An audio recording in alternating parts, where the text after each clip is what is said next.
Hello friends, नमस्कार। उम्मीद है आप सभी लोग अच्छे होंगे और अपना पढ़ाई को जारी रख रहे होंगे। तो चलिए हम लोग स्टार्ट करते हैं अपना नेक्स्ट चैप्टर। तो देखते हैं बिहार में आदिवासी विद्रोह की सूची। यहीं तक खत्म हो गया था और आज यहीं से फिर से स्टार्ट करते हैं। तो बिहार में आदिवासी सूची का विवरण है, उसके बारे में देखते हैं कि हू और मुंडा विद्रोह कब हुआ था। 1820, 1827, 1899, 1900, 1860, 1920 इतने इंटरवल में हुए थे हो और मुंडा विद्रोह। कोल विद्रोह हुए थे। कोल विद्रोह से जुड़े लोग कौन थे?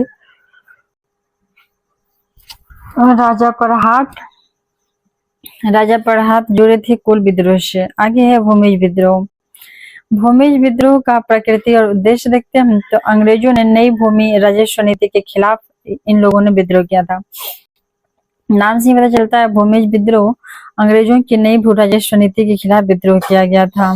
आगे देखते हैं दिनांक संथाल विद्रोह। तो संथाल विद्रोह कब हुआ था? 1831 और 32 के आसपास। आगे देखते हैं छपाहोर विद्रोह। छपाहोर विद्रोह से संबंधित लोग हैं बुद्धू भगत, बिंदा राय और सुरगा मुंडा। नेक्स्ट है मुंडा विद्रोह। तो मुंडा विद्रोह हुआ था प्रकृति और उद्देश्य कुल भूमि पर ब्रिटिश शासन के विस्तार और उनकी भूमि को सिख और मुस्लिम किसानों जैसे बाहरी लोगों को हस्तांतरित करने के खिलाफ। सिख और मुस्लिम किसानों जैसे बाहरी लोगों को हस्तांतरित करने के खिलाफ मुंडा विद्रोह किया गया था। ये है ताना भगत आंदोलन। ताना भगत आंदोलन कब हुआ था? तो 1832 से 1833। आगे देख लेते हैं मुंडा विद्रोह। मुंडा विद्रोह की प्रकृति और उद्देश्य कैसा था? तो ये था कोल भूमि पर ब्रिटिश शासन के विस्तार और उनकी भूमि को सिख और मुस्लिम किसानों जैसे बाहरी लोगों को हस्तांतरित करने के खिलाफ था। मुंडा विद्रोह किस लिए हुआ था? तो कोल भूमि पे जो बाहरी लोगों का अधिकार हो गया था उनको हस्तांतरित करने के खिलाफ था। आगे देखते हैं ताना भगत आंदोलन। तो ताना भगत आंदोलन कब हुआ था? ये हुआ था 1832 और 33 में। ताना भगत आंदोलन कब हुआ था? 1832-33 में। आगे देखते हैं 1897 में क्या हुआ था? तो बीएन कॉलेज पटना का एस्टेब्लिशमेंट। बीएन कॉलेज पटना बना 1897। डीजे कॉलेज मुंगेर बना 1889। डीजे कॉलेज मुंगेर बना 1889। भूमिहार ब्राह्मण कॉलेज जो मुजफ्फरपुर में है, अब एलएस कॉलेज के नाम से विख्यात है। 1899 में भूमिहार ब्राह्मण college Muzaffarpur. 1899 Patna law college Patna में बना था 1909 में। पटना लॉ कॉलेज पटना में बना था 1909 में। पटना विश्वविद्यालय बनाया गया है 1917 में। पटना विश्वविद्यालय बनाया गया है 1917 में। पटना कॉलेज के कला संकाय में स्नातकोत्तर विभाग बनाया गया है 1917 में।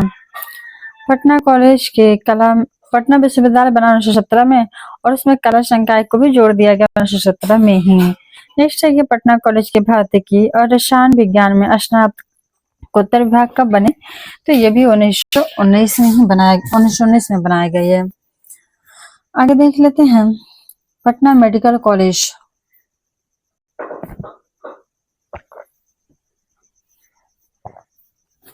पटना मेडिकल कॉलेज की स्थापना कब हुआ था? तो 1925 में। पटना मेडिकल कॉलेज की स्थापना 1925 में। पटना में सरकारी आयुर्वेदिक स्कूल 1947 में इसे एक कॉलेज का दर्जा दे दिया गया था। तो 1926 में बना था। पटना में सरकारी आयुर्वेदिक स्कूल बना था 1926 में और 1947 में इसे एक कॉलेज का दर्जा दे दिया गया। आगे है 1926 में Indian school of mining Dhanbad बना। 1926 में Indian school of mining Dhanbad बनाया गया। नेक्स्ट है 1927।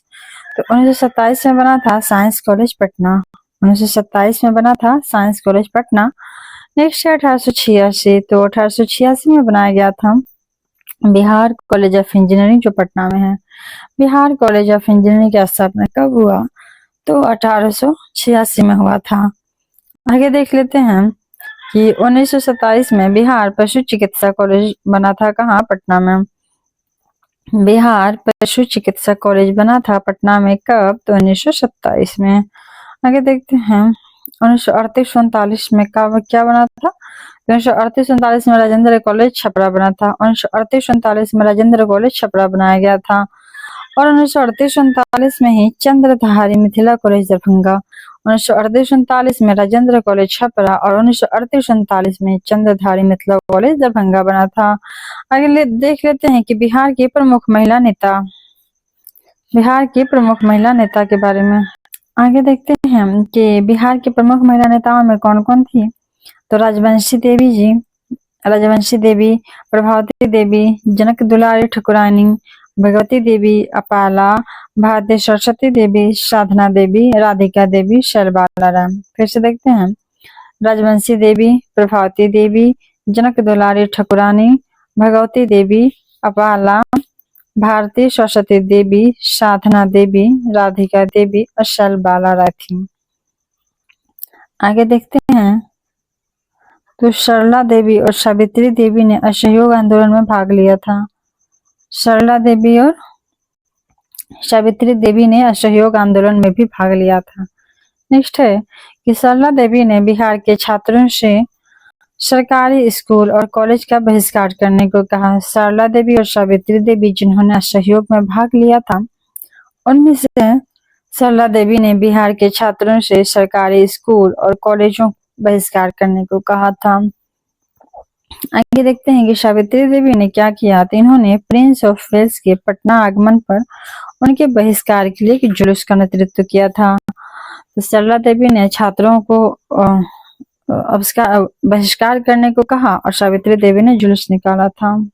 आगे देखते हैं शबने अवज्ञा आंदोलन के दौरान शिलबाला राय ने संथाल परगना में नमक सत्याग्रह का नेतृत्व किया। संथाल परगना में शिलबाला राय ने नमक सत्याग्रह का नेतृत्व किया। इस आंदोलन के दौरान हजारीबाग जिला कांग्रेस कमेटी की अध्यक्ष सरस्वती देवी और साधना देवी को गिरफ्तार कर लिया गया। तो जो हजारीबाग जिला के लिए कांग्रेस कमेटी के अध्यक्ष कौन थी? सरस्वती देवी और साधना देवी। इन लोगों को गिरफ्तार कर लिया गया। आगे देखते हैं कि महिलाओं ने शराब बेचने वाली दुकानों के खिलाफ धरना और विदेशी कपड़ों के खिलाफ प्रदर्शन में सक्रिय भागीदारी रही। तो जो शराब बेचने वाले दुकान थे ना, उनके खिलाफ महिलाओं ने विरोध प्रदर्शन किया और विदेशी कपड़ों के खिलाफ भी। आगे देखते हैं कि इस आंदोलन में मुंगेर की श्रीमती जुबैर ने पर्दा प्रथा का त्याग किया और आंदोलन में सक्रिय रूप से भाग ले ली। तो जो श्रीमती जुबैर थी मुंगेर में, ये पर्दा के अंदर रहती थी, इन्होंने भी उसका त्याग करके आंदोलन में भाग लिया। आगे देखते हैं कि रामस्वरूप देवी ने भी गांव-गांव घूमकर लोगों को शबने अवज्ञा आंदोलन में भाग लेने के लिए प्रोत्साहित किया। उन्हें गिरफ्तार कर भागलपुर जेल भेज दिया गया। तो रामस्वरूप देवी ने भी लोगों को जागरूकता शबने अवज्ञा आंदोलन के बारे में फैलाई और जानकारी दी, प्रोत्साहित की और उनको फाइनली गिरफ्तार करके भागलपुर जेल भेज दिया गया। आगे देखते हैं इस आंदोलन के दौरान साधना देवी संथाल परगना में सक्रिय हैं, जबकि चंद्रावती देवी गया में सक्रिय थे। शबने अवज्ञा आंदोलन के दौरान साधना देवी संथाल परगना में और चंद्रावती देवी गया में सक्रिय थी। आगे देखते हैं मार्च 1931 में कुसुम देवी ने भगत सिंह, बटुक सुखदेव और राजगुरु की शहादत के बाद भड़काऊ भाषण दिए। 1931 में मार्च में जब भगत सिंह, सुखदेव और राजगुरु को शहादत मिली, तो उसके बाद इन्होंने भड़काऊ भाषण दिए थे। आगे है कि 26 जनवरी 1933 को राजवंशी देवी और चंद्रावती देवी समेत 7 महिलाओं को स्वतंत्रता दिवस मनाने के लिए गिरफ्तार किया गया। तो जो बिहार में 26 जनवरी 1933 को स्वतंत्रता दिवस मनाया गया था, तो उस संबंध में राजवंशी देवी, चंद्रावती देवी और 7 महिलाओं को गिरफ्तार कर लिया गया था।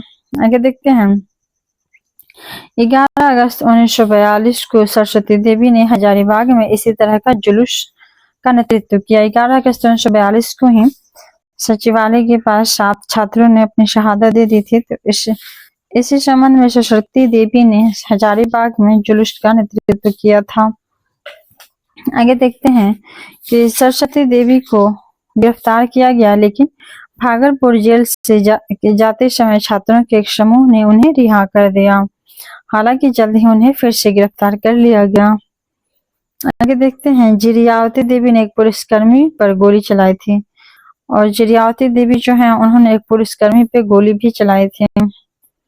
नेक्स्ट पॉइंट देखते हैं, तो उसमें है शांता देवी ने छपरा में एक जनसभा को संबोधित किया। शांता देवी ने छपरा में एक जनसभा को संबोधित किया। आगे देखते हैं नेक्स्ट पॉइंट कि शारदा और सरस्वती को दिघवारा में राष्ट्रीय ध्वज फहराने की कोशिश करने के लिए जेल में डाल दिया गया। नेक्स्ट पॉइंट है, जाम्बवती देवी और प्रभावती देवी ने दुमका में एक विशाल जुलूस का नेतृत्व किया था। आगे है शारदा देवी और उषा रानी मुखर्जी ने भी भाग लिया, और जिनमें राम स्वरूप देवी, सुधा कुमारी शर्मा, भवानी मेहरोत्रा आदि शामिल थे। आगे देखते हैं इसके बारे में। तो वैशाली में सुरीति देवी और राधिका देवी ने साइकिल मार्च निकाला था। वैशाली में सुरीति देवी और राधिका देवी ने साइकिल मार्च निकाला था। नेक्स्ट पॉइंट है कि संथाल परगना के हरिहर मिर्धा की पत्नी बिरजी देवी को पुलिस ने हत्या कर दी। नेक्स्ट पॉइंट है कि गया जिले की प्यारी देवी को भी पुलिस ने गिरफ्तार कर लिया। गया जिले की प्यारी देवी को भी पुलिस ने गिरफ्तार कर लिया था। नेक्स्ट पॉइंट है, वैशाली की श्रीमती वृंदा देवी, शहीद फुलेना प्रसाद की पत्नी तारा देवी, मुजफ्फरपुर की भवानी मेहरोत्रा, रामस्वरूप देवी, कुमारी धतुरी देवी, भागलपुर की जिरिया देवी, मुंगेर की संपतिया देवी, शाहाबाद की फुई कुमारी, पटना की सुधा कुमारी शर्मा और महिलाओं ने स्वतंत्रता संग्राम में योगदान दिया। इतनी महिलाओं ने अपना योगदान दिया है। आगे देखते हैं, 1942 के भारत छोड़ो आंदोलन के दौरान पुलिस की गोलियों से कई महिलाएं शहीद भी हुई थीं, और जिनमें प्रमुख थीं छोड़मारा गांव की श्रीमती विराजी मढ़िया, शाहाबाद के लसाढ़ी गांव के शिव गोपाल दुसाद की पत्नी अकेली देवी। तो बिराजी मढ़िया, अकेली देवी और मुंगेर के रोहियार गांव की कुमारी धतुरी देवी, तीनों लोगों ने, बिराजी मढ़िया, अकेली देवी और धतुरी देवी ने भारत छोड़ो आंदोलन के दौरान गोलियों से शहीद हुई थी। आगे देख लेते हैं वर्तमान बिहार का निर्माण कैसे हुआ, तो इसके बारे में देखते हैं।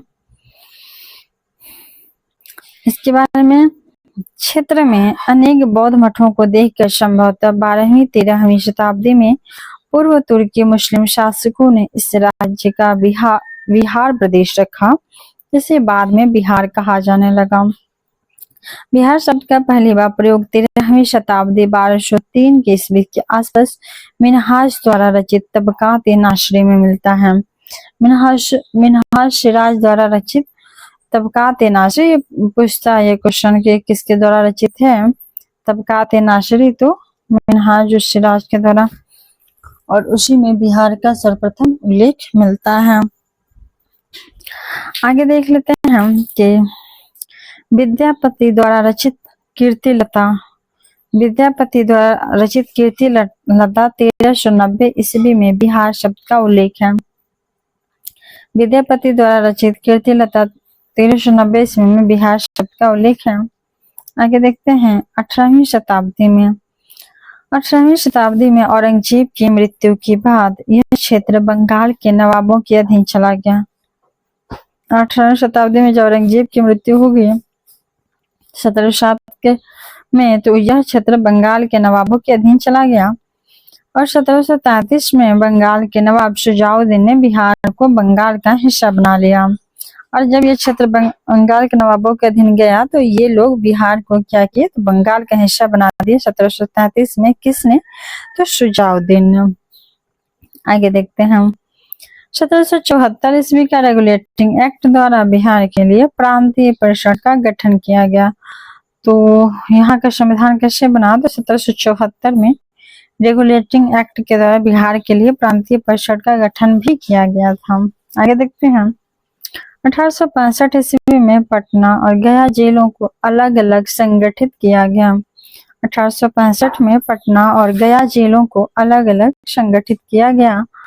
डॉक्टर सच्चिदानंद सिन्हा जो पहले वित्त मंत्री हुए बिहार के, महेश नारायण, नंद किशोर लाल और श्री कृष्ण सहाय ने मिलकर जनवरी 1894 में पटना से बिहार टाइम्स और बिहारी समाचार पत्र निकाला। तो बिहार में बिहार टाइम्स और बिहारी समाचार पत्र इन लोगों ने 1894 में निकाला। किन लोगों ने, तो सच्चिदानंद सिन्हा, महेश नारायण, नंद किशोर और श्री कृष्ण सहाय ने मिलकर।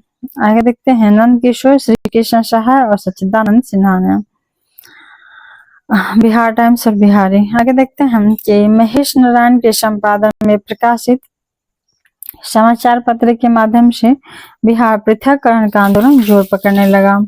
तो जो महेश नारायण के संपादन था पत्राचार, आगे देखते हैं तो महेश नारायण के द्वारा सच्चिदानंद सिन्हा और नंद किशोर के द्वारा जो बिहारी और बिहार टाइम्स पत्रिका समाचार पत्र निकाला गया, उससे और क्या हुआ कि आंदोलन जोर पकड़ने लगा। बिहार की पृथककरण का आंदोलन जोर पकड़ने लगा। आगे देखते हैं, आगे है 1906 में राजेंद्र बाबू जो उन दिनों कलकत्ता के बिहारी क्लब के मंत्री थे। राजेंद्र बाबू उस समय क्या थे, तो कलकत्ता बिहारी क्लब के मंत्री थे। कोलकाता बिहारी क्लब के मंत्री थे सच्चिदानंद सिन्हा। श्री महेश नारायण और अन्य नेताओं से परामर्श के बाद पटना में एक विशाल बिहारी छात्र सम्मेलन का आयोजन किया गया, जिसमें छात्रों की एक अस्थायी समिति बनाई गई और इससे बिहार पृथककरण आंदोलन को बल मिला था। आगे देखते हैं 1908 में बिहार प्रादेशिक सम्मेलन का पहला अधिवेशन पटना में हुआ। 1908 में बिहार प्रादेशिक सम्मेलन का पहला अधिवेशन कहाँ हुआ, तो पटना में हुआ था। इस अधिवेशन में मोहम्मद फखरुद्दीन ने बिहार को बंगाल से अलग कर एक नए प्रांत के रूप में संगठित करने का प्रस्ताव रखा था। मोहम्मद फखरुद्दीन ने बिहार को बंगाल से अलग कर एक नया प्रांत के रूप में संगठित करने का प्रस्ताव रखा। कब, तो 1908 के अधिवेशन में जो पटना में हुआ था, पहला सम्मेलन हुआ था प्रादेशिक सम्मेलन, और इसको सर्वसम्मति से स्वीकार भी कर लिया गया। आगे देखते हैं 1906 में नवाब सरफराज हुसैन खां की अध्यक्षता में आयोजित बैठक में बिहार क्षेत्रीय कांग्रेस कमेटी का गठन किया गया, जिसके बाद हसन इमाम को बिहार प्रदेश कांग्रेस कमेटी का अध्यक्ष चुना गया। 1906 में जो बैठक हुआ था, हसन इमाम को बिहार प्रदेश कांग्रेस कमेटी का अध्यक्ष चुना गया। आगे देखते हैं 1908 में बिहार क्षेत्रीय सम्मेलन का दूसरा अधिवेशन भागलपुर में हुआ। 1906 के बाद जो क्षेत्रीय सम्मेलन था पटना के बाद दूसरा अधिवेशन कहाँ हुआ, तो भागलपुर में हुआ 1908 में। इसमें भी बिहार को बिहार से अलग करने की जोरदार मांग की गई।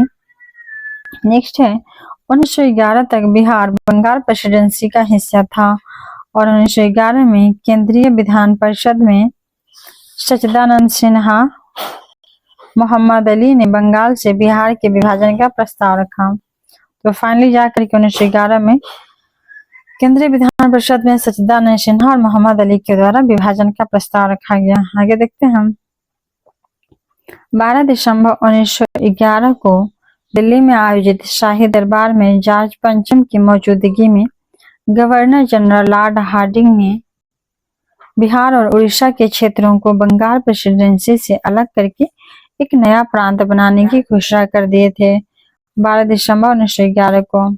नेक्स्ट पॉइंट देखते हैं, इसमें आगे देखते हैं हम लोग तो इस घोषणा के अनुसार 1 अप्रैल 1912 को बंगाल से 3,29,584 वर्ग किलोमीटर क्षेत्र को फाइनली जाके दिसंबर 1911 में घोषणा हुआ हार्डिंग के दौर चार्ल्स पंचम की मौजूदगी में। और फिर क्या हुआ कि 1 अप्रैल 1912 को बंगाल से 3,29,584 वर्ग किलोमीटर क्षेत्र को अलग करके बिहार समेत उड़ीसा समेत एक नया प्रांत बना दिया गया और इनकी आबादी 3,50,00,000 थी और पटना को इसकी राजधानी बनाया गया। नेक्स्ट पॉइंट देखते हैं कि बिहार को अलग राज्य बनाने के अभियान का नेतृत्व डॉक्टर सच्चिदानंद सिन्हा और महेश नारायण ने किया था, क्योंकि केंद्रीय विधानसभा में इन लोगों ने ही पेश किया था। बिहार को स्वतंत्र प्रांत बनाने का श्रेय उन्हें ही दिया जाता है, सच्चिदानंद सिन्हा और महेश नारायण को। आगे देखते हैं, और उन्होंने बिहारी और समाचार पत्रिका भी चलाया था। नेक्स्ट है 20 जनवरी 1913 को बिहार उड़ीसा के लेफ्टिनेंट गवर्नर की नवगठित पहली बैठक हुई थी, बांकीपुर पटना में हुआ था।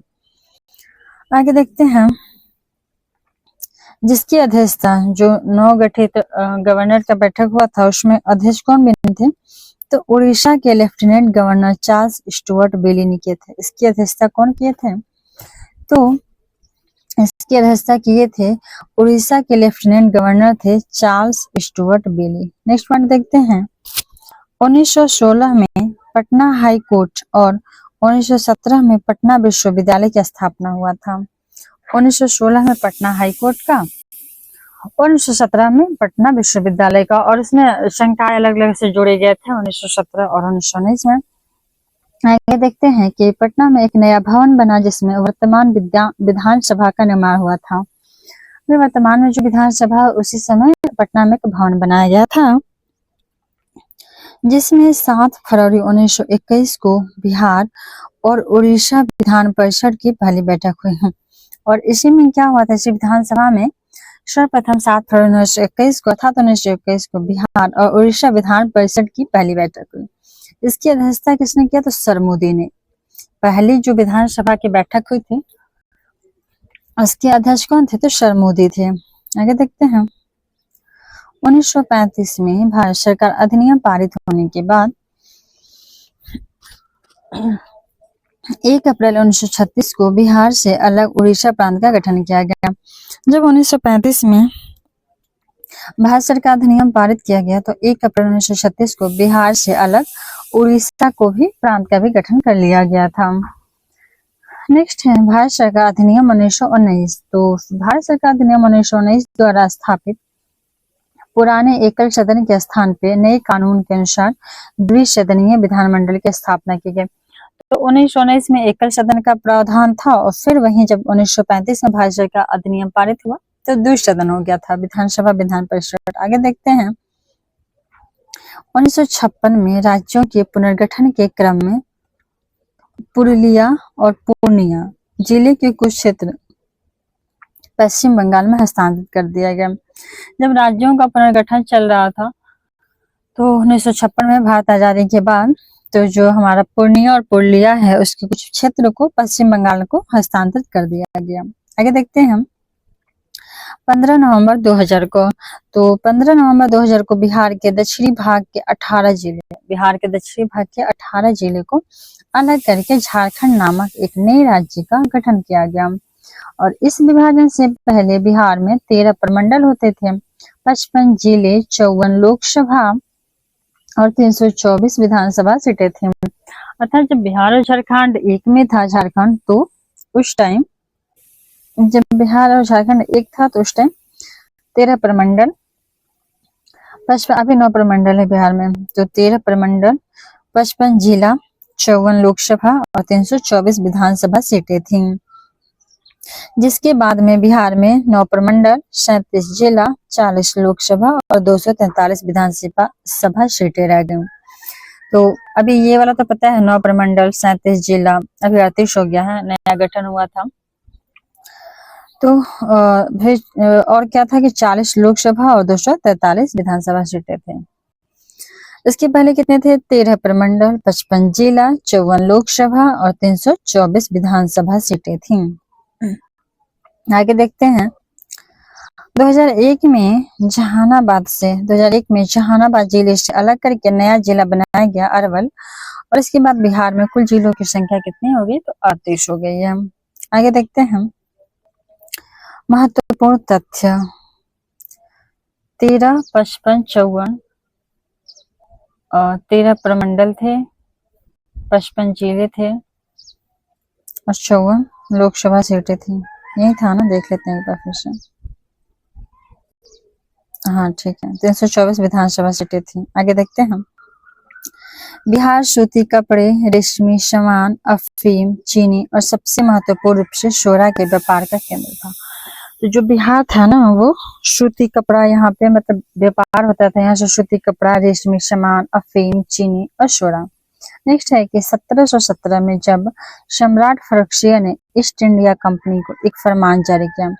1717 में जब फर्रुखसिया ने ईस्ट इंडिया कंपनी को एक फरमान जारी किया, तो उस समय बंगाल, बॉम्बे और मद्रास में सीमा शुल्क मुक्त व्यापार की गारंटी दी गई थी। तो इसी को बोला गया सुनहरा फरमान, शाही फरमान। तो फर्रुखसिया द्वारा जो फरमान जारी किया था, उसमें बंगाल, बॉम्बे और मद्रास में शुल्क रहित व्यापार करने की अनुमति थी अंग्रेजों को। नेक्स्ट पॉइंट है कि प्लासी का युद्ध कोई महान युद्ध नहीं था, लेकिन यह एक महान विश्वासघात जरूर था, विश्वासघात।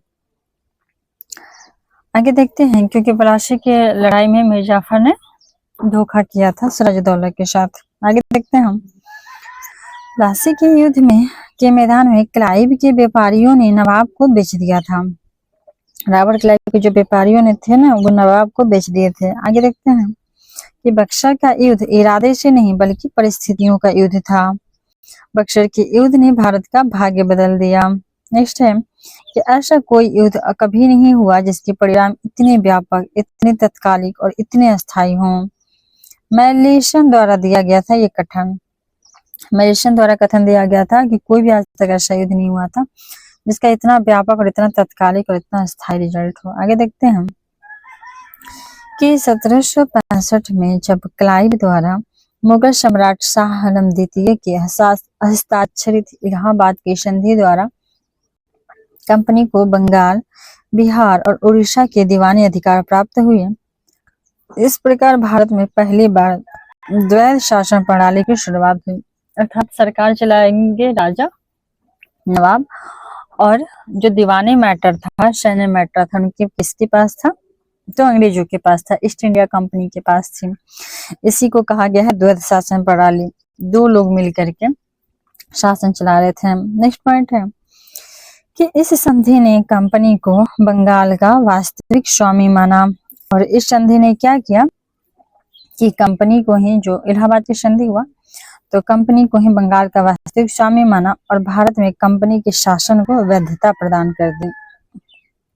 नेक्स्ट पॉइंट देखते हैं कि 1766 में क्लाइव ने छपरा में एक कांग्रेस आयोजित किया। 1766 में छपरा में एक कांग्रेस आयोजित किया गया, जिसमें सिराजुद्दौला और सम्राट के दूत, जाट राजा और रोहिल्ला प्रमुख शामिल थे। सिराजुद्दौला और सम्राट के दूत और जाट राजा और रोहिल्ला, इन लोगों को मिला करके एक कांग्रेस आयोजित किया गया था छपरा में। आगे देखते हैं 1781 में, अभी सिराजुद्दौला राजा नहीं समझ लेना है, 1781 में पटना राजस्व परिषद को समाप्त कर दिया गया। 1781 में पटना राजस्व परिषद को समाप्त कर दिया गया। नेक्स्ट है, उनकी मृत्यु के बाद सिताब राय दीवान बने और उनकी बेटी कल्याण सिंह ने वारेन हेस्टिंग्स के समर्थन से उत्तराधिकारी बनाया गया। तो फिर सिताब राय को बंगाल का दीवान बना दिया गया, और बिहार का मोहम्मद रजा खां और उनके बेटे, जो सिताब राय के बेटे थे कल्याण सिंह, इनको वारेन हेस्टिंग्स के समर्थन से उत्तराधिकारी बना दिया गया। आगे देखते हैं कि बिहार में 1857 के विद्रोह की पहली घटना देवघर में हुई थी, जो वर्तमान झारखंड के रोहिणी गांव में देखी जा सकती है। जो 1857 का विद्रोह का शुरुआत हुआ था, उसका पहला घटना हुआ था, कहाँ पे हुआ था? देवघर, जो वर्तमान कहाँ है? झारखंड में है। नेक्स्ट पॉइंट है कि 3 जुलाई को पीर अली और उनके सहयोगियों का पटना विद्रोह हुआ और विद्रोह के दौरान बिहार में पहली बड़ी घटना घटी थी। 3 जुलाई उनके सहयोगियों तो पीर अली द्वारा पटना में एक बड़ा विद्रोह हुआ था। नेक्स्ट पॉइंट है कि दानापुर में 3 रेजिमेंटों के सैनिकों ने 25 जुलाई 1857 को विद्रोह कर दिया। दानापुर के 3 रेजिमेंटों ने 25 जुलाई 1857 को क्या किया था? विद्रोह कर दिया था। नेक्स्ट है और पीर अली द्वारा 3 जुलाई 1857 को। आगे देखते हैं। मेजर आयर के नेतृत्व में ब्रिटिश सैनिकों ने बीबीगंज की लड़ाई में कुंवर सिंह को हराया। मेजर आयर के नेतृत्व में ब्रिटिश सैनिकों ने बीबीगंज की लड़ाई में कुंवर सिंह को हरा दिया था। नेक्स्ट पॉइंट है कि आजमगढ़ कुंवर सिंह के हाथों में रहा, परंतु आजमगढ़ क्या था? कुंवर सिंह के हाथों में था। नेक्स्ट पॉइंट है कि और जगह पर जैसे बीबीगंज की लड़ाई हार गए थे कुंवर सिंह, परंतु आजमगढ़ उनके हाथों में अभी भी था। नेक्स्ट पॉइंट है कि कुंवर सिंह ने 21 अप्रैल 1858 को गंगा पार की और जगदीशपुर पहुंचे और उन्होंने 1858 को गंगा पार करके जगदीशपुर पहुंच गए। आगे देखते हैं कि कुंवर सिंह के खिलाफ कैप्टन ली ग्रांट के नेतृत्व में जगदीशपुर की ओर भेजी गई ब्रिटिश सेना को 23 अप्रैल 1858 को बुरी तरह हार का सामना करना पड़ा। उसमें पटना के कौन थे? तो विलियम टेलर, और उन्होंने ली ग्रांट को भेजा था कुंवर सिंह के साथ युद्ध करने के लिए कैप्टन बना के, और फाइनली इन लोगों को कुंवर सिंह ने हरा दिए। अच्छा, जगदीशपुर पर अपना अधिकार कर लिया। आगे देखते हैं कि ली ग्रांट की सेना पर जीत के 3 दिन बाद 26 अप्रैल 1858 को कुंवर सिंह की मृत्यु हो गई, परंतु ये ज्यादा दिन तक खुशी नहीं रही, क्योंकि मात्र 3 दिनों में ही 23 अप्रैल को इन लोगों ने हराया और 26 अप्रैल को इनका देहांत हो गया। आगे देखते हैं कि अंग्रेजों द्वारा बढ़ती मांगों और आर्थिक अभाव के खिलाफ चुआर आदिवासी जनजातियों द्वारा चुआर विद्रोह किया गया 1776 में। तो अंग्रेजों के खिलाफ चुआर जनजातियों द्वारा भी विद्रोह किया गया 1776 में। आगे देखते हैं कि बुद्धू भगत ने 1831 के नेतृत्व में छोटा नागपुर के कोल द्वारा विद्रोह किया था, और ये विद्रोह इसलिए हुआ था क्योंकि उनकी जो भूमि थी उसमें ब्रिटिश शासन के विस्तार और बाहरी लोगों को उनकी भूमि हस्तांतरित करने के खिलाफ था। तो उनकी भूमि से एक्चुअली उनकी भूमि के साथ कब्जा किया जा रहा था बाहरी लोगों द्वारा, इसलिए बुद्धू भगत के नेतृत्व में 1831 में कोल विद्रोह हुआ था।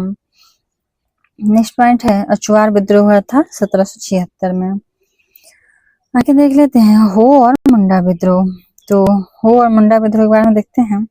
राजा परहाट या पोराहाट 1827 के नेतृत्व में हो आदिवासियों द्वारा सिंहभूम, छोटा नागपुर और अंग्रेजों द्वारा सिंहभूम के पर कब्जे के खिलाफ किया गया। अंग्रेज जो सिंहभूम पे कब्जा किए थे छोटा नागपुर पे, तो वहां के स्थानीय राजा पोराहट द्वारा 1827 में उनके नेतृत्व में हो और मुंडा आदिवासियों ने संयुक्त रूप से इनसे युद्ध किया। आगे देखते हैं कि हो आदिवासियों और मुंडाओं द्वारा 1831 में नई शुरू की गई कृषि राजस्व नीति के खिलाफ थे। 1831 में जो नया शुरू किया गया था कृषि राजस्व नीति, इसके खिलाफ भी थे कौन? तो हो और मुंडा। आगे देखते हैं कि रांची के दक्षिण में बिरसा मुंडा 1899 से 1900 के नेतृत्व में मुंडाओं द्वारा बिरसा को पकड़ लिया गया और कैद कर लिया गया। तो इनके मतलब बिरसा मुंडा द्वारा रांची के मुंडाओं के नेतृत्व में क्या हुआ था? मुंडाओं ने भी विद्रोह किया था कब? 1899 1900 में, परंतु फाइनली इनको बिरसा मुंडा को पकड़ लिया गया और कैद कर लिया गया था।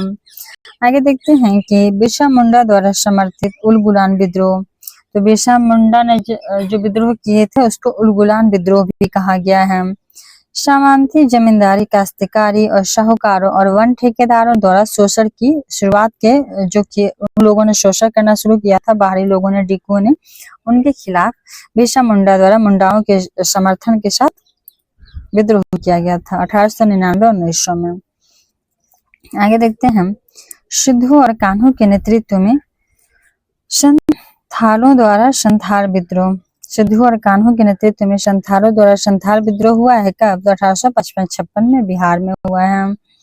जमींदारों और शाहूकारों की प्रथाओं के खिलाफ, और बाद में यह विद्रोह ब्रिटिश विरोधी भी हो गया और इसे दबा दिया गया। पहले शुरुआत तो संथालों ने उनका जो स्थानीय लोग उनका शोषण कर रहे थे, जिनमें थे जमींदार, शाहूकार, इनके खिलाफ था, परंतु धीरे धीरे उनको पता चला कि नहीं, ये सारा क्रिया किया धरा है अंग्रेजों का। तो फाइनली वो धीरे धीरे ब्रिटिश विरोधी हो गए और उन्होंने लड़ाई लड़ी। आगे देखते हैं कि छोटा नागपुर क्षेत्र के आदिवासियों द्वारा झारखंड विद्रोह किया गया। 1920 के बाद बिहार, उड़ीसा और पश्चिम बंगाल के कुछ हिस्सों में भी विद्रोह हुआ था। आदिवासी महासभा का गठन 1937 में किया गया और फाइनली जाकर के इतनी सारे आदिवासियों के विद्रोह के बाद आदिवासी महासभा का गठन किया गया 1937 में, जिसे 1949 में क्षेत्रीय झारखंड पार्टी द्वारा प्रतिस्थापित किया गया। तो जो आदिवासी महासभा का गठन 1937 में हुआ था, उसको बाद में रिप्लेस कर दिया गया एक पार्टी के द्वारा 1949 में, क्षेत्रीय झारखंड पार्टी। आगे देखते हैं कि बिहार में अंग्रेजों की सत्ता पर हमला करने और उसे उखाड़ फेंकने के लिए पटना में ये योजना बनाई गई थी, क्योंकि प्रथम आंग्ल सिख युद्ध के समय वे गंभीर स्थिति में थे। 1948-49 में जो आंग्ल सिख युद्ध चल रहा था, तो उसी समय क्या हुआ था कि उनको उखाड़ फेंकने के लिए पटना में भी एक योजना बनाई गई थी। आगे देख लेते हैं।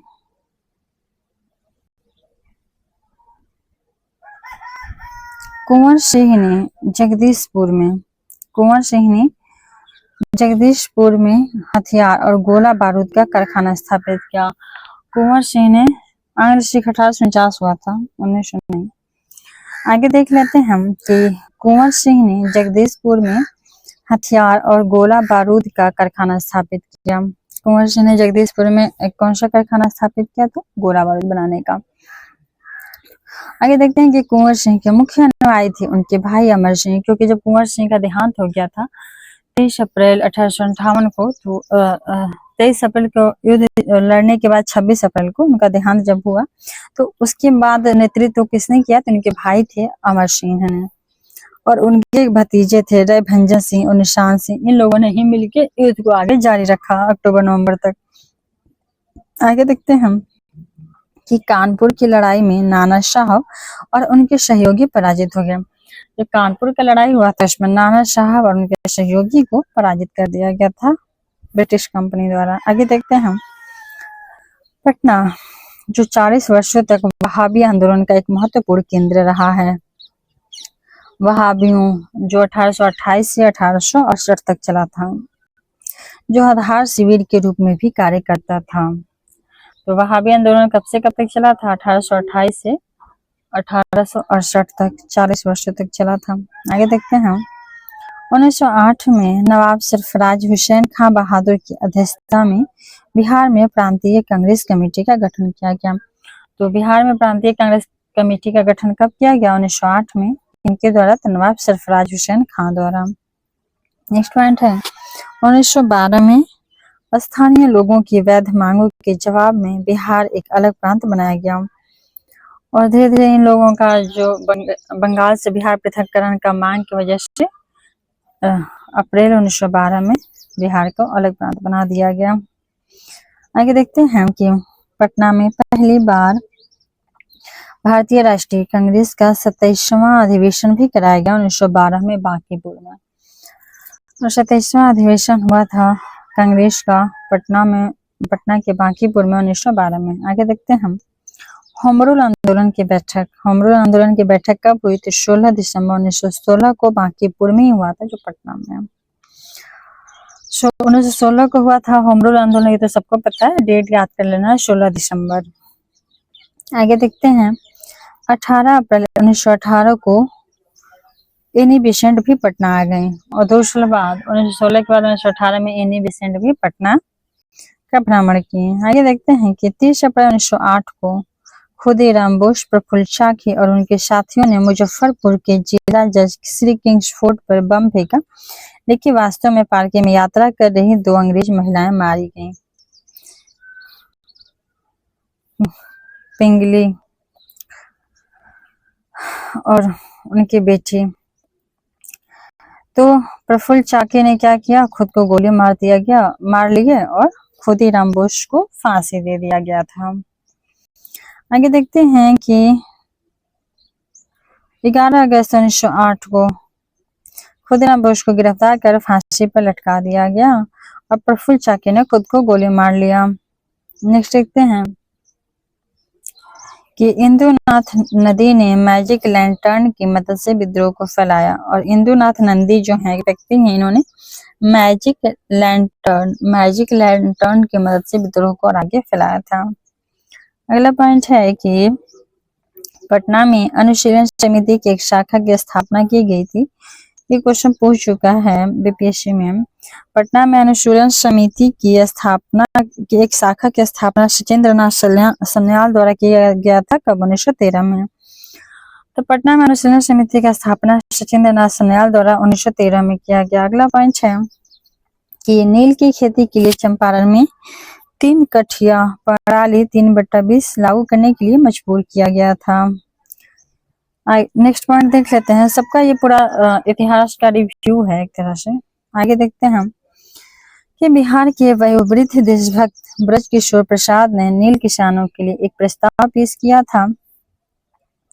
जो ब्रजकिशोर प्रसाद है, वृद्ध थे इन्होंने, और ये नील किसानों के लिए प्रस्ताव पेश किए थे। आगे देखते हैं कि चंपारण में गांधी जी को राजेंद्र प्रसाद, जेबी कृपलानी और अन्य लोगों से सहायता भी मिली थी। नेक्स्ट है कि गांधी जी चंपारण के नील उत्पादकों की शिकायतों की देखभाल के लिए सरकार द्वारा नियुक्त समिति के सदस्य थे। नेक्स्ट है कि सरकार ने चंपारण कृषि अधिनियम 1918 पारित किया। चंपारण कृषि अधिनियम 1918 पारित किया गया गवर्नमेंट के द्वारा जांच के बाद, और नील उत्पादकों के आर्थिक अन्याय को दूर किया गया और गांधी के आंदोलन के तरीके से पहली जीत मिली थी। नेक्स्ट पॉइंट देखते हैं। अगला पॉइंट देखते हैं क्या था, रॉलेट एक्ट। तो रॉलेट एक्ट आया था 6 अप्रैल 1919 को। रॉलेट एक्ट 6 अप्रैल 1919 से सत्याग्रह शुरू हुआ और पहला जन आंदोलन था ये। रॉलेट एक्ट जो मार्च 1919 में आया था और मार्च के अप्रैल में इसका सत्याग्रह, इसका विरोध लोग लगे जनसभाएं करना और विरोध प्रदर्शन करने। तो इसके संकल्प की विशेषता ब्रिटिश प्रशासन के हाथों नो वकील, नो दलील और नो अपील साधन थे। तो इस जो रॉलेट एक्ट जो था, इसमें क्या था, तो नो वकील, नो अपील और नो दलील, इसी का लोगों ने विरोध किया। आगे देखते हैं। जिसका परिणाम जलियांवाला बाग हत्याकांड हुआ। सितंबर 1920 में कलकत्ता में कांग्रेस का विशेष अधिवेशन हुआ। सितंबर 1920 में कलकत्ता में कांग्रेस का विशेष, जो रेगुलर अधिवेशन होता था उससे हट करके विशेष अधिवेशन बुलाया गया, और जिसमें असहयोग आंदोलन के लिए प्रस्ताव पारित किया गया। फिर दिसंबर में हुआ नागपुर में। सितंबर 1920 में कलकत्ता के बाद फिर से हुआ था दिसंबर में 1920 में नागपुर अधिवेशन में, और इस जो निर्णय लिया गया था सितंबर के कलकत्ता अधिवेशन में, उसको फाइनली रूप से, अंतिम रूप से मंजूरी दे दी गई थी नागपुर अधिवेशन में। आगे देख लेते हैं हम कि एक राष्ट्रीय महाविद्यालय और बिहार विद्यापीठ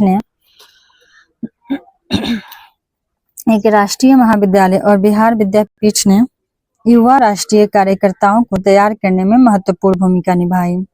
एक राष्ट्रीय महाविद्यालय और बिहार विद्यापीठ ने युवा राष्ट्रीय कार्यकर्ताओं को तैयार करने में महत्वपूर्ण भूमिका निभाई थी। आगे देखते हैं।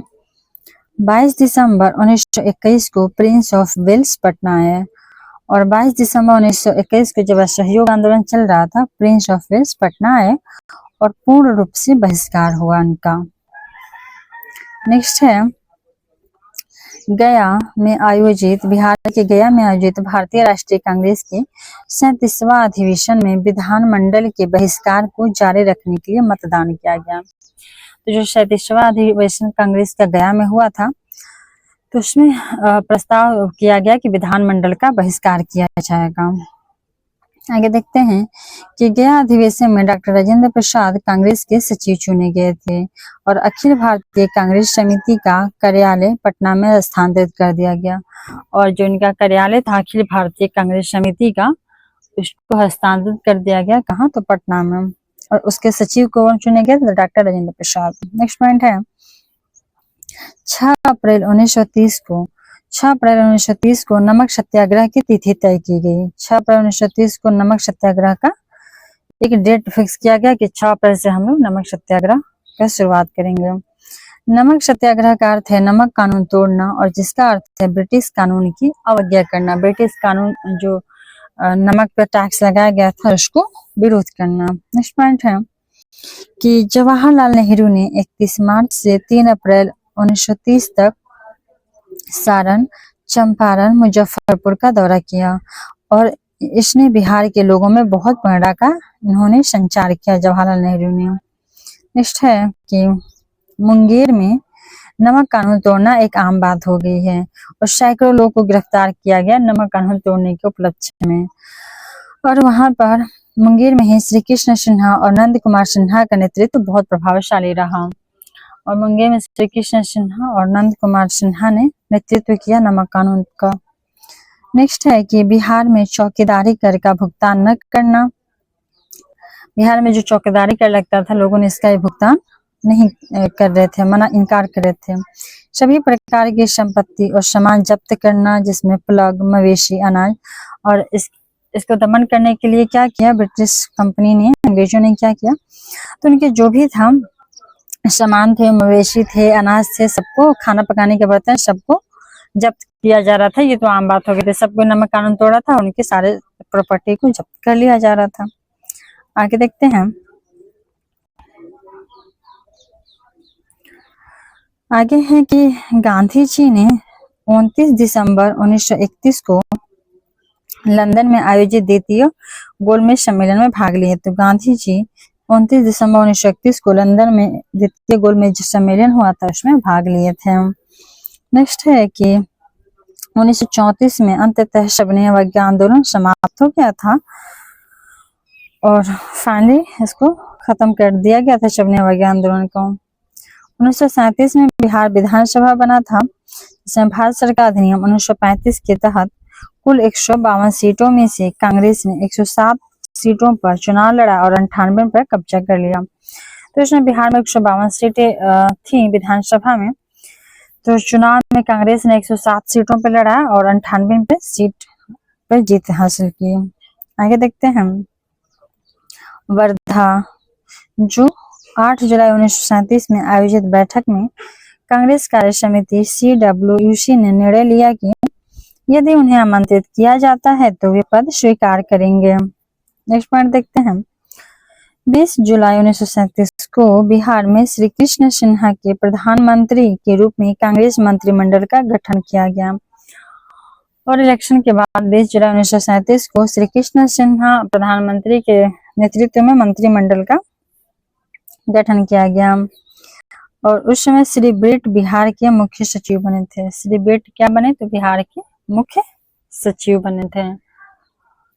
आगे देख लेते हैं कि लिनलिथिगो द्वारा भारतीय दृष्टिकोण पर विचार किए बिना द्वितीय विश्व युद्ध में भारत को शामिल करने की घोषणा से बिहार में भी आक्रोश फैल गया, और जब द्वितीय विश्व युद्ध चला 1939 में, तो लिनलिथिगो ने क्या किया, घोषणा कर दिया कि सभी भारतीय लोग उसमें शामिल हो रहे हैं। तो बिहार के लोगों में आक्रोश फैल गया था इस बात को लेकर। आगे देखते हैं। बिहार मंत्रिमंडल ने 31 अक्टूबर 1939 को अपना त्याग पत्र दे दिया, और इसी के विरोध में कि द्वितीय विश्व युद्ध में शामिल नहीं होना है, फाइनली जो 1937 में मंत्रिमंडल बना था 31 अक्टूबर 1939 को इन लोगों ने अपना त्याग पत्र दे दिया, सभी लोगों ने, मंत्रिमंडल के सारे सदस्यों ने। और 3 नवंबर 1939 को राज्यपाल ने एक घोषणा जारी की, और सभी विधायी और कार्यकारी शक्तियां अपने हाथों में ले लिया। उसके बाद 3 नवंबर 1939 को राज्यपाल ने घोषणा जारी किया, और जो मंत्रिमंडल के पास था कार्यकारी शक्तियां, उन सबको अपने हाथों में ले लिया। आगे देखते हैं। 26 जनवरी 1940 को बिहार में स्वतंत्रता दिवस मनाया गया। उसके बाद 26 जनवरी 1940 को क्या किया गया, बिहार में स्वतंत्रता दिवस मनाया गया, और इसमें छात्रों ने प्रमुखता से भाग लिया। नेक्स्ट पॉइंट है कि 18 फरवरी 1940 को जमशेदपुर में दिए गए भाषण के कारण जयप्रकाश नारायण को भारत रक्षा कानून के तहत गिरफ्तार किया गया। आगे देख लेते हैं कि 53वां कांग्रेस अधिवेशन जो अब झारखंड में है, वहां के रामगढ़ में हुआ था। मौलाना अबुल कलाम आजाद के अध्यक्षता में 1940 में हुआ था। और तभी से मौलाना अबुल कलाम आजाद हैं, चूंकि द्वितीय विश्व युद्ध भी चल रहा था, तो लगातार 6 बार कांग्रेस के अध्यक्ष रहे हैं हम। आगे देख लेते हैं। इस संबोधन में उन्होंने हिंदू और मुस्लिम दोनों की समान राष्ट्रीयता पर जोर दिया। आगे देखते हैं कि 13 और 14 अप्रैल 1940 को छपरा में मुस्लिम लीग की बिहार शाखा के सम्मेलन में लाहौर प्रस्ताव का समर्थन किया गया था। और जब लाहौर में 1940 में ही प्रस्ताव पाकिस्तान का मांग करने का प्रस्ताव पारित किया गया था, तो उसको छपरा में भी प्रांतीय जो मुस्लिम लीग था, तो उन लोगों ने और बिहार के मुस्लिमों ने इसको सपोर्ट किया था, परंतु जो मोमिन लोग थे वो इसको सपोर्ट नहीं किए थे। आगे देखते हैं कि 28 नवंबर 1940 को बिहार में व्यक्तिगत सत्याग्रह शुरू हुआ और उसके बाद 28 नवंबर 1940 को बिहार में व्यक्तिगत सत्याग्रह शुरू किया गया, जिसके पहले सत्याग्रही श्री कृष्ण सिन्हा और अनुग्रह नारायण सिंह दूसरे सत्याग्रही बने थे। आगे देख लेते हैं कि गौरी शंकर सिंह ने 4 दिसंबर 1940 को गया में और श्याम नारायण सिंह ने सिलाव नालंदा में सत्याग्रह किया था। गौरी शंकर सिंह ने 4 दिसंबर 1940 को गया में और श्याम नारायण सिंह ने सिलाव नालंदा में सत्याग्रह किया था। अगला पॉइंट है, प्रियवंदा देवी, जगत रानी देवी, जानकी देवी आदि कुछ महिलाओं सत्याग्रहियों को गया में गिरफ्तार कर लिया गया था। आगे देख लेते हैं। राजेंद्र प्रसाद ने बिहार के अन्य नेताओं के साथ मिलकर लोगों के मार्गदर्शन के लिए एक मसौदा प्रस्ताव तैयार किए थे। नेक्स्ट पॉइंट है कि 5 अगस्त 1942 को बंबई में कांग्रेस कार्य समिति ने प्रसिद्ध भारत छोड़ो प्रस्ताव पारित किया था। 5 अगस्त 1942 को बंबई में भारत छोड़ो प्रस्ताव को पारित किया गया और 11 अगस्त 1900 और उसको जाके 8 अगस्त को इसका क्रियान्वयन किया जाना था, लेकिन अगले ही सुबह सभी लोग को गिरफ्तार कर लिया गया। 11 अगस्त 1942 को बिहार के इतिहास में शहीद दिवस मनाया जाता है, क्योंकि इस दिन 7 छात्र मारे गए थे और लगभग 25 लोग गंभीर रूप से घायल हुए थे और इनका पटना सचिवालय पर शहीद स्मारक भी बनाया गया था। नेक्स्ट पॉइंट है कि नेपाल में जयप्रकाश नारायण, सूरज नारायण सिंह और राम मनोहर लोहिया आदि ने देश की सेवा के लिए आजाद दस्ता का गठन किया और इन लोगों ने अपना भारत छोड़ो आंदोलन के दौरान ही भूमिगत और गुप्त रूप से क्रांति को सक्रिय रखे। आगे देख लेते हैं। अक्टूबर 1943 के मध्य में लॉर्ड वेबल ने लॉर्ड लिंलिथिगो के बाद भारत के गवर्नर जनरल का पद संभाला। तो अक्टूबर 1943 के मध्य तक लॉर्ड वेबल जो आ गए थे, लिंलिथिगो की जगह पे इन्होंने भारत का गवर्नर जनरल का पद संभाल लिया। आगे देखते हैं कि मई 1944 में स्वास्थ्य कारणों से गांधी को रिहा कर दिया गया। तो भारत छोड़ो आंदोलन में गिरफ्तार हुए थे गांधी जी, इनको 1944 में स्वास्थ्य कारणों की वजह से रिहा कर दिया गया। नेक्स्ट देखते हैं कि जगलाल चौधरी को मुख्य रूप से कांग्रेस की मांग के अनुसार मंत्री बनने के उद्देश्य से जेल से रिहा किया गया। अगला पॉइंट देख लेते हैं कि 12 अप्रैल 1946 को सरकार ने कांग्रेस सोशलिस्ट पार्टी पर से भी प्रतिबंध हटा लिया। तो कांग्रेस सोशलिस्ट पार्टी का गठन हुआ था, उस पर से भी प्रतिबंध सरकार ने हटा लिया। अगला देख लेते हैं कि 1946 में ब्रिटेन में लेबर पार्टी सत्ता में आई और जिसका नेतृत्व किए थे प्रधानमंत्री सेलमेंट एटली कर रहे थे।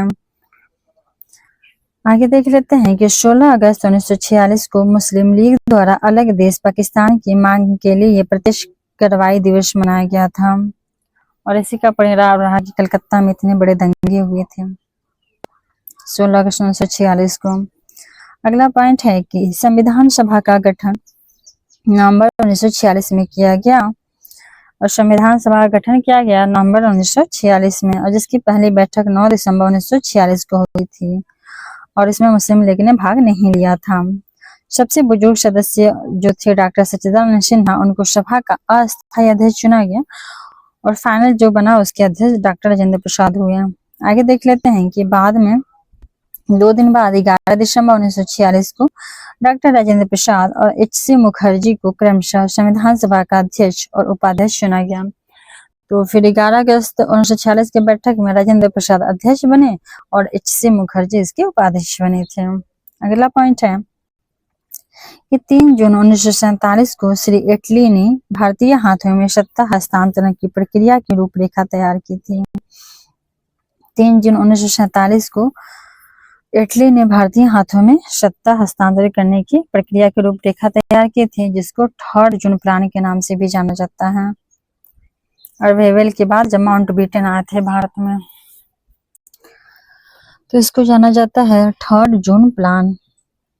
आगे देख लेते हैं कि श्री जयराम दौलत राम ने 14 अगस्त 1947 की मध्यरात्रि में बिहार के राज्यपाल के रूप में शपथ ली है और 15 अगस्त 1947 दोपहर को श्री जयराम दौलत राम ने पटना सचिवालय के सामने, जहां पे 11 अगस्त 1942 को 7 छात्रों ने शहीद हुए थे, वहां पे शहीद स्मारक की आधारशिला रखी। इसी के साथ हमारा पूरा बिहार का इतिहास खत्म हो जाता है। अब अगला चैप्टर है बिहार की हस्तियां, तो इसको देखेंगे अगले क्लास में। तो चलिए खत्म करते हैं क्लास को।